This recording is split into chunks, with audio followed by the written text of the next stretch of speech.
Қазақстанның киелі жүз нысаны жобасының тізіміндегі Тараз төңірегінде орын тепкен тектұрмас сәулет ескерткіші де бар. Аталған кешен шамамен 14-10 ғасырларда бой көтерген. Кесене неге құлатылды? Бұл кесене негізінде Сұлтан Махмұт ханның бейітінің үстіне салынған. Алғашқы ескерткіштің сыртқы көрінісі туралы былай айтылады. Астыңғы бөлігі 4 бұрышты, ал үстіңгі жағы күмбезді. Күйген кірпіштен қаланып, есігі Тараз қаласына қаратылған. Бұл кесене бертінге дейін бұзылмай тұрған. Себебі бізге 19 ғасырдың 80 жылдарындағы ескерткіштің фотосуреті жеткен.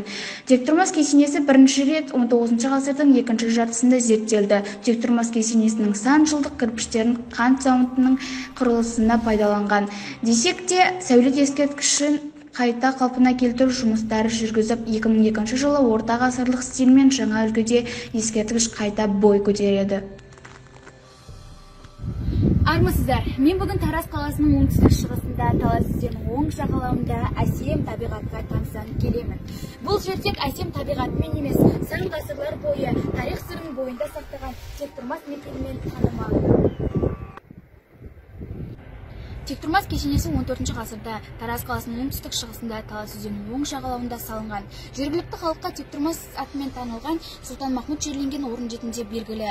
Күмбездің христиандық, мұсылмандық рәсімдегі зираттардың орналасқан діни орындардың бірі болып табылады. Тектұрмас баба туралы аңыздарды еске түсіретін болсақ, Қараханидтер әулетінен шыққан билеуші. Ғұмырын ислам дінін түркітілдес халықтар арасында уағыздауға арнаған. Діни жолындағы ісін халық әулиелікке балап, Тектұрмас бабаның мазарын қасиет тұтқан. Оның басына шырақ жағып, құрбандық шалған, мінәжат етіп, яғни тілек тілеген. Талай ғасырлар бойы археологтар мен тарихшыларға құпия болып келе жатқан жер асты жолына барамыз. Халық аузындағы әңгімелерге сүйенетін болсақ, осы жер асты жолының қақпасынан 2 атты кісі сиятындай болған дейді. Сосын бірнеше ғасырлардан кейін 300 атты кісі сиятында алаңқай орналасқан деседі. Осы сол алаңқайлардан тараған дәліздердің бірі қала ішіндегі көне моншаға, ал екіншісі ақыртасты байланыстырады дейді. Ал дәл қазір бұл қақпа темір есікпен бекітілген, себебі бұл қақпаға кіру, бұл жер асты жолына кіру өте қауіпті. Керуендер қандай да бір тылсым күштің әсерімен тура осы төбешіктің қасына келген кезде жібермей тоқтап қалатын болған екен.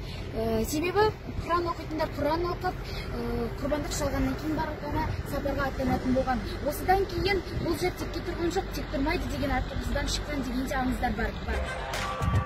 Құрметті көрермен, киелі әулие-ата жері Тараз қаласына қонақ болып келетін болсаңыз, Тектұрмас кешеніне міндетті түрде келіңіз.